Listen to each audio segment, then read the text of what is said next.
अस्सलामुअलैकुम, नमस्ते, सत श्री अकाल। उम्मीद करता हूँ ठीक होंगे, खुश होंगे। मैं तारिक नाज़िम, मेरे साथ मौजूद हैं। अस्सलामुअलैकुम, नमस्ते, सत श्री अकाल। मैं हूँ मिसाना सबा खान। तो चलते हैं वीडियो की जाने, फिर करते हैं तो वीडियो का टाइटल है resin city.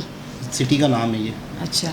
The forgotten game of Madhya Pradesh.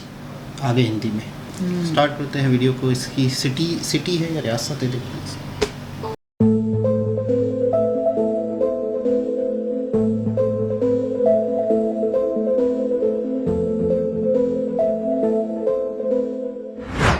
दोस्तों, यह मध्य प्रदेश के केंद्र में बसा रायसेन जिला, जो ऐतिहासिक विरासत और प्राकृतिक सौंदर्य के लिए जाना जाता है।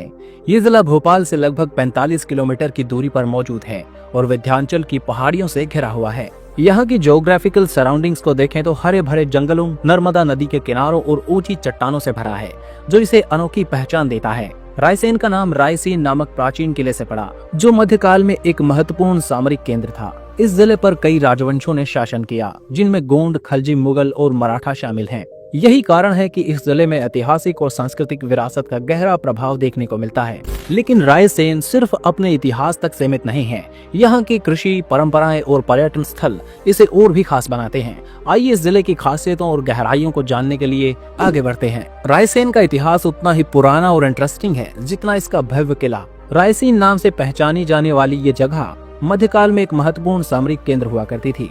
11वीं शताब्दी में इस किले का निर्माण हुआ और तब से लेकर मुगलों के आगमन तक ये जगह विभिन्न राजवंशों के अधीन रही। सबसे पहले इस पर गोंड राजाओं का शासन था, जो इसे अपनी राजधानी के रूप में देखते थे। बाद में इसे खलजी वंश और फिर मुगलों ने अपने अधीन कर लिया। इतिहास में सबसे चर्चित नाम आता है राजा संग्राम सिंह का, जिन्होंने मुगल सम्राट हुमायूं के खिलाफ किले की रक्षा में वीरता दिखाई, लेकिन आखिर में इसे मुगलों को सौंपना पड़ा। मुगलों के बाद ये क्षेत्र मराठाओं और फिर अंग्रेजों के नियंत्रण में आया, जो हमें इसकी ऐतिहासिक महत्ता को याद दिलाती है। रायसेन जिले में 2011 की जनगणना के अनुसार 13,31,000 लोग रहते हैं। यहाँ का जनसंख्या घनत्व 157 व्यक्ति प्रति वर्ग किलोमीटर है, जो इसे एक मीडियम डेंसिटी वाला एरिया बनाता है। लिंग अनुपात की बात करें तो प्रति 1000 पुरुषों पर 918 महिलाएं पाई जाती हैं। लिटरेसी की बात की जाए तो 73.26% लोग यहाँ पढ़े लिखे माने जाते हैं और माना जाता है कि शिक्षा के क्षेत्र में ये विकासशील जिला है। धार्मिक दृष्टि से देखा जाए तो यहाँ हिंदू, मुस्लिम, जैन, सिख और अन्य समुदायों के लोग भी प्यार प्रेम से रहते हैं। मुख्य भाषा यहाँ पर हिंदी बोली जाती है, लेकिन लोकल लेवल पर बुंदेली और मालवी बोलियां भी प्रचलित हैं। जनसंख्या का बड़ा हिस्सा ग्रामीण क्षेत्रों में निवास करता है और मुख्य रूप से कृषि पर निर्भर है। बढ़ती शिक्षा और शहरीकरण के साथ जिले की जनसांख्यिकी धीरे धीरे बदलाव की ओर बढ़ रही है, जिससे ये आर्थिक और सांस्कृतिक रूप से विकसित हो रहा है। रायसेन जिले की अर्थव्यवस्था मुख्य रूप से कृषि पर आधारित है। यहाँ की उपजाऊ मिट्टी और जलवायु इसे कृषि के लिए अनुकूल बनाते हैं। गेहूं, चना, सोयाबीन और सरसों यहाँ की प्रमुख फसलें हैं। इसके अलावा नर्मदा नदी के किनारे मौजूद होने के कारण सिंचाई की अच्छी सुविधा है। औद्योगिक रूप से रायसेन में छोटे और मध्यम उद्योग विकसित हो रहे हैं। यहाँ पर खेती से जुड़े कई सारे उद्योग, फूड प्रोसेसिंग यूनिट्स और सीमेंट फैक्ट्रियां मौजूद हैं, जो यहाँ की लोकल इकोनॉमी को काफी मदद करते हैं। इसके अलावा वन उत्पादों से जुड़ी अर्थव्यवस्था भी यहाँ पर काफी इम्पोर्टेंट है। रायसेन जिला परिवहन और बुनियादी सुविधाओं के मामले में लगातार विकास कर रहा है। यहाँ का सड़क नेटवर्क काफी अच्छा है, जिससे ये मध्य प्रदेश के प्रमुख शहरों से जुड़ा हुआ है। नेशनल हाईवे 146 रायसेन से होकर गुजरता है, जो इसे भोपाल, सागर और विदिशा जैसे शहरों से जोड़ता है। साथ ही स्टेट हाईवे और ग्रामीण सड़कें भी जिले के अंदरूनी हिस्सों को मुख्य शहरों से जोड़ती हैं। रेलवे कनेक्टिविटी की बात करें तो रायसेन जिले में कोई बड़ा रेलवे स्टेशन नहीं है, लेकिन नजदीकी प्रमुख स्टेशन विदिशा और भोपाल हैं, जो देश भर के बड़े शहरों से जुड़े हुए हैं। विदिशा रेलवे स्टेशन यहाँ से करीब 40 किलोमीटर और भोपाल जंक्शन 45 किलोमीटर की दूरी पर मौजूद है। हवाई यात्रा के लिए सबसे नजदीकी हवाई अड्डा राजा भोज अंतर्राष्ट्रीय हवाई अड्डा भोपाल में है, जो लगभग 60 किलोमीटर की दूरी पर मौजूद है, जहाँ से देश विदेश के लिए उड़ानें उपलब्ध हैं। धीरे धीरे रायसेन का इंफ्रास्ट्रक्चर बेहतर हो रहा है, जिससे यहाँ आवागमन और व्यापारिक गतिविधियाँ आसान होती जा रही हैं। दोस्तों, कैसा लगा आज का वीडियो कमेंट करके जरूर बताएं। अगर ये वीडियो पसंद आया तो इसको लाइक जरूर कीजिएगा। ऐसे वीडियो अपने शहर या जिले के बारे में चाहते हैं तो इस चैनल को सब्सक्राइब जरूर करें। Thanks for watching. जुड़े रहिए एक्सप्लोर YRS के साथ। कैसा लगा ये सिटी? अच्छा, मेरे ख्याल में बहुत ही ज़्यादा जैसे एक डेवलप सिटी होते हैं, मुंबई, दिल्ली, बेंगलोर या कराची, इस्लामाबाद टाइप के, उस तरह का नहीं है।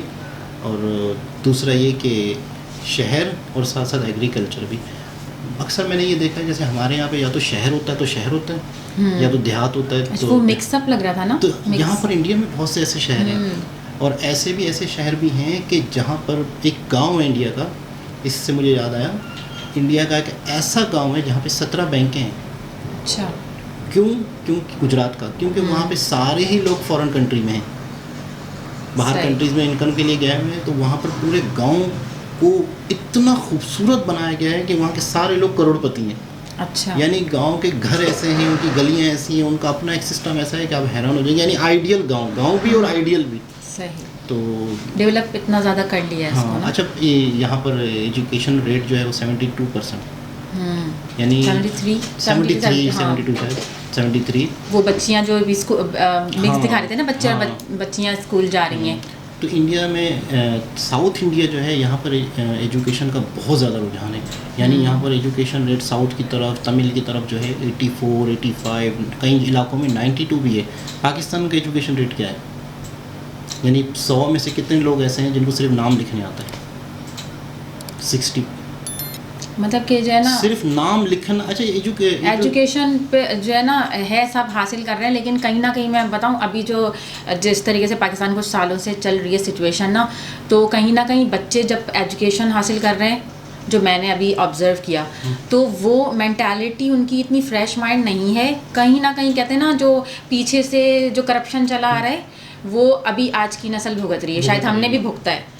तो वो जो है ना करप्शन अब अल्लाह जाने कब ख़त्म होगा। जब भी वो कहते हैं कि यार कोई बड़े बूढ़े कहते हैं कि यार मैंने इंटर किया लेकिन पुराने दौर में किया, तो वो ज़्यादा अच्छा किया हाँ। तो इस वजह तो से मतलब बच्चों पे ना मैं ये देख रही हूँ, बच्चों के ऊपर जिम्मेदारियाँ बहुत हैं। बच्चे अगर जो है वो स्कूल में पढ़ रहे हैं तो कहीं ना कहीं वो कुछ बॉयज़ की मैं आपको बात बताऊँ तो पार्ट टाइम जॉब्स भी कर रहे हैं। तो कभी जो है ऐसा होता है कि फिर वो कहाँ इतना ज़्यादा फोकस कर पाएंगे। वो कोई को पार्टनर थी बैठी हुई थी, तो इसी तरह एजुकेशन रेट पे बात हो रही थी, लिटरेसी रेट पे, कि एजुकेशन रेट हमारे यहाँ पे 60% है, मतलब 100 में से 60 लोग पढ़े लिखे।